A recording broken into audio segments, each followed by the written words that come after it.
ಸಂಗ್ರಹದಿಂದ ಹಿಡಿದು ಅಂಕುರಾರ್ಪಣ, ರಕ್ಷಾಬಂಧನ, ಹಾಗೆ ಪುಣ್ಯ ವಾಸ್ತು ಕಾರ್ಯಕ್ರಮಗಳು, ನವಗ್ರಹ ಹೋಮ, ಹಾಗೆ ಕುಂಭಾಭಿಷೇಕದ ಈ ಪೂರ್ಣಾವತಿಯ ಕಾರ್ಯಕ್ರಮ ಪೂರ್ಣಗೊಂಡು ದೇವಿಯ ಪ್ರತಿಷ್ಠಾಪನೆಯಾಗಿ ಮೂಲ ಗೋಪುರಕ್ಕೆ ಕಳಸ ಸ್ಥಾಪನೆಯನ್ನು ಮಾಡಿಸುವಂಥ ಎಲ್ಲ ಕಾರ್ಯಕ್ರಮಗಳನ್ನು ನಮ್ಮ ನಿವೃತ್ತ ಶೈವಾಗಮ ಅಧ್ಯಾಪಕರಾಗಿ ನಾಡಿನ ಮೂಲೆಯಲ್ಲಿ ಈ ದೇವಸ್ಥಾನಗಳ ಪ್ರತಿಷ್ಠಾಪನಾ ಜವಾಬ್ದಾರಿಯನ್ನು ಹೊರ್ತಾ ಇರುವಂಥ ಶ್ರೀ ಮಲ್ಲಣ್ಣ ಅವರ ಕಡೆಯಿಂದ ಅವರ ವೃಂದದವರಿಂದ ಈ ಕಾರ್ಯಕ್ರಮ ತುಂಬ ಚೆನ್ನಾಗಿ ನಡೆದಿದೆ. ದೇವಸ್ಥಾನದ ಎಲ್ಲ ವಿಭಾಗವನ್ನು ನೋಡಿದಾಗ ತುಂಬ ಸುಂದರವಾಗಿ ದೇವಾಲಯ ನಿರ್ಮಾಣ ಆಗಿದೆ. ಈಗಾಗಲೇ ದೇವಾಲಯದ ಬಗ್ಗೆ ಬಹಳ ಹೇಳಿದ್ರು. ಕೇವಲ 7-8 ತಿಂಗಳಲ್ಲಿ ಇಂಥ ಸುಂದರವಾದ ದೇವಸ್ಥಾನ ಆಗಿದೆ. ಅಷ್ಟೇ ಅಲ್ಲ, 10-20 ಇದ್ದಂಥ ಜಾಗದಲ್ಲಿ ದೇವಿ ಹೆಸರನ್ನು ದೇವಸ್ಥಾನ ಕಟ್ಟಬೇಕು ಅಂದ ತಕ್ಷಣ ದಾನಿಗಳು ಹಾಗೆ ಎಲ್ಲರನ್ನೂ ಒಟ್ಟುಗೂಡಿಸಿ ದೇವಾಲಯವನ್ನು ವಿಶಾಲ ಮಾಡಿ ಇಷ್ಟು ಚೆನ್ನಾಗಿ ನಿರ್ಮಾಣ ಮಾಡಿದ್ದೀರಿ.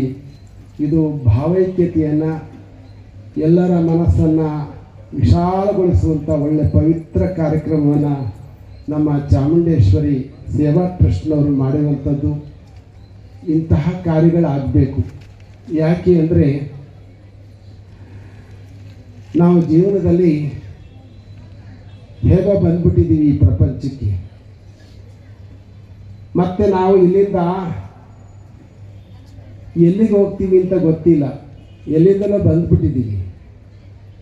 ಆದರೆ ಈ ಬಂದು ಹೋಗುವ ಮಧ್ಯದಲ್ಲಿ ಭಗವಂತ ನಮಗೆ ಕೊಟ್ಟಿರುವಂಥ ಅವಕಾಶದಲ್ಲಿ ಒಂದಷ್ಟು ಗುರುತನ್ನು ಮಾಡುವಂಥ ಕೆಲಸವನ್ನು ನಾವು ಮಾಡಬೇಕು. ನೋಡಿ, ನಮ್ಮ ಮುಂದೆ ಇರುವಂಥ ಒಂದು ತೆಂಗಿನ ಮರನೇ ತೆಗೆದುಕೊಳ್ಳಿ, ಅದು ಗರಿಯನ್ನು ಬಿಡ್ತದೆ. ಆ ಗರಿ ಎಷ್ಟು ದಿವಸ ಇರ್ತದೋ ಅಷ್ಟು ದಿವಸ ಇದ್ದು ತಾನು ಬೀಳುವಾಗ ಅದು ಒಂದು ಗುರುತು ಬಿಟ್ಟು ಬೀಳ್ತದೆ. ನೋಡಿ, ಅದು ಹೇಳ್ತದೆ ನಾನು ಬದುಕಿ ಬಾಳಿದಂಥ ಜಾಗ ಅಂತ ಹೇಳಿ ಬೀಳುವಾಗ ಗುರುತನ್ನು ಬಿಟ್ಟು ಬೀಳ್ತದೆ. ಅಷ್ಟಾಕೆ ಒಂದು ಗರ್ಕೆ ತೆಗೆದುಕೊಳ್ಳಿ, ಅದು ಕೂಡ ಒಂದು ದಳವನ್ನು ಕಿತ್ತರೆ ಅದು ಗುರುತು ಮಾಡಿ ಹೋಗ್ತದೆ. ಭೌತಿಕ ವಸ್ತುಗಳಲ್ಲಿ ಎಲ್ಲ ಇದ್ದಾಗ ಭಗವಂತ ನಮಗೆ ಇಷ್ಟೆಲ್ಲ ಅವಕಾಶಗಳನ್ನು ಕೊಟ್ಟಿದ್ದಾನೆ. ಜೀವಿಸಲಿಕ್ಕೆ ಭೂಮಿ ಕೊಟ್ಟಿದ್ದಾನೆ, ವಾಸಿಸಲಿಕ್ಕೆ, ಕುಡಿಲಿಕ್ಕೆ ಗಂಗಾ ಜಲ ಕೊಟ್ಟಿದ್ದಾನೆ, ಒಳ್ಳೆಯ ಸೇವನೆ ಮಾಡಲಿಕ್ಕೆ ಗಾಳಿ ಕೊಟ್ಟಿದ್ದಾನೆ, ನಮ್ಮ ಹಸಿವನ್ನು ತಣಿಸಲಿಕ್ಕೆ ಆಹಾರ ಕೊಟ್ಟಿದ್ದಾನೆ. ಎಲ್ಲ ಭಾಗ್ಯವನ್ನು ಕೊಟ್ಟಂತಹ ಸಮಯದಲ್ಲಿ ಆ ಭಗವಂತನ ಕಡೆ ನಾವು ಒಂದಷ್ಟು ಮನಸ್ಸನ್ನು ಮಾಡಬೇಕಾಗ್ತದೆ. ಆ ಮೂಲ ದೇವಿ ಯಾರಪ್ಪ ಶಕ್ತಿ ಅಂತ ಅಂದರೆ ಅದಕ್ಕೆ ದೇವಿ ಅಂತ ಹೇಳ್ತಾರೆ, ಪ್ರಕೃತಿ ಅಂತ ಹೇಳ್ತಾರೆ. ಪ್ರಕೃತಿಯಿಂದ ಇವೆಲ್ಲ ನಿರ್ಮಾಣ ಆಗಿದೆ ಅಂತ ಹೇಳ್ತಾರೆ. ಭೂಮಿ, ಆಕಾಶ, ಜಲ, ಅಗ್ನಿ ಇವೆಲ್ಲವನ್ನು ಕೂಡ ಆ ತಾಯಿಯಿಂದ ಉತ್ಪನ್ನ ಆಗ್ತವೆ. ಆ 5 ಪಂಚಮಹಾಭೂತಗಳಿಂದ ನಮ್ಮೆಲ್ಲರ ಶರೀರವೂ ಕೂಡ ಉತ್ಪತ್ತಿಯಾಗಿರ್ತದೆ. ಈ ಪಂಚಮಹಾಭೂತಗಳಿಂದ ನಾವೆಲ್ಲ ಬಂದಿರೋರು ಆ ದೇವರ ಕೃಪೆಯಿಂದ. ಅಂದಮೇಲೆ ನಾವು ಹೇಗೆ ನಡ್ಕೊಳ್ಬೇಕು ಅಂದರೆ ಒಂದಷ್ಟು ಮನಸ್ಸಿನಲ್ಲಿ ಶಾಂತಿಯನ್ನು ತುಂಬ್ಕೋಬೇಕಾಗ್ತದೆ. ನಮಗೆ ಇಷ್ಟು ಕೊಟ್ಟಿರುವಂಥ ದೇವರ ಕಡೆ ಗಮನವನ್ನು ಕೊಡಬೇಕಾಗ್ತದೆ. ಯಾಕೆ ಇಲ್ಲಾಂದ್ರೆ ಸಮಾಧಾನ ಸಿಗೋದಿಲ್ಲ, ಶಾಂತಿ ಸಿಗೋದಿಲ್ಲ, ನೆಮ್ಮದಿ ಸಿಕ್ಕಲಿಕ್ಕಿಲ್ಲ.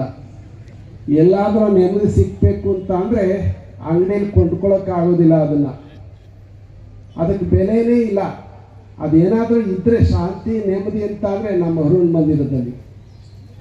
ಅದು ನಮ್ಮ ಹೃನ್ ಮಂದಿರದಲ್ಲಿ ಕಂಡುಕೋಬೇಕು ಅಂತ ಅಂದರೆ ಇಂಥ ದೇವಾಲಯಗಳು, ಅದಕ್ಕೆ ನಮ್ಮ ಪೂರ್ವಿಕರು ಋಷಿಗಳು ಕೊಟ್ಟಿರುವಂಥ ಕೊಡುಗೆ ಇದು.